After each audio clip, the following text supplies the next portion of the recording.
Okay, so I only found out I was doing this when I arrived this morning. Sorry, by the way. my fault. So no, it's fine, it's fine. So I've just got a few notes on my phone. I just want to make sure that I catch everything. So if I'm looking down, I'm not being rude. I'm one of the directors of the XLH network. Obviously, it's mainly an organization that's based in the United States.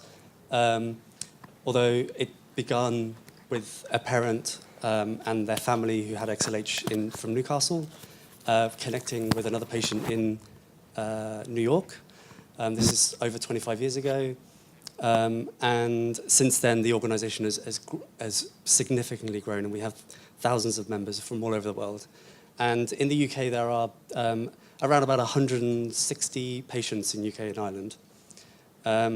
And it's strictly a patient organization. It's obviously a good resource as well for doctors and something that you can use to refer your GP to refer dentists to. You can download brochures that have been scientifically approved by our medical board. And they are things that should help you in getting the right treatment and making sure that your GPs and dentists can understand and get the right treatment that you want.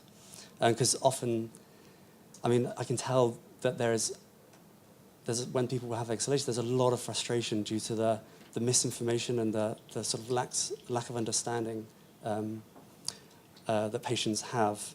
Again, this is another real reason why it's really important that we work with Climb and Genetic Alliance and BBS. That there's many sort of smaller organizations where we can all work together to make XLH a very distinct condition where we're trying to raise a bit more awareness and advocacy for patients.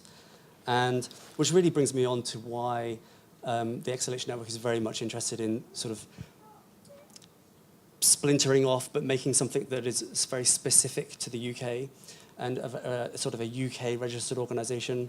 Again, working very closely with Climb, again, working very closely with other organisations to just make the information a bit more relevant to people who are receiving health from the NHS. Because a lot of views and opinions expressed in the United States don't necessarily apply to what we're having. And that I can see is quite a difficult thing to overcome. Well, let me see here. Yeah, I mean, really, just to mirror like what Suzanne has said, like there's lots of, I feel that because of all of these frustrations that we have, it's also really important to understand different priorities that patients and doctors have and how those priorities differ between the two groups. And it's really important that we like speak up and express those opinions, especially in times when there are potential new medications on the horizon and lots of new treatments. And we will then understand that, you know, maybe they could find ways that could potentially make adult life much better and much easier, especially when there are sort of horrific calcium deposits being placed all over the body, and that can be quite a deliberating sort of condition in itself, and that's very hard to overcome.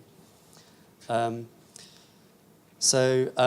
which is why there are other studies like the Rudy study in Oxford and the James Lind Alliance, again, based in Oxford, and it'd be really great if each of you could sort of take an interest and maybe participate in the Rudy study or the James Lind Alliance, because they are very important studies in themselves to try and understand specific information about patients, and it's important for researchers as well when looking at this data, and it's obviously all anonymized, and there's lots of other interesting information that I could be talking about, but I don't want to be here forever and everyone's very hungry, so I will crack on.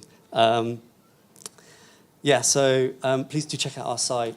We also have constructed a new forum, which is a closed database. You can be completely anonymous if you wish to be. It gives just a lot of people, a lot of chance for people to connect with one another and discuss things in private.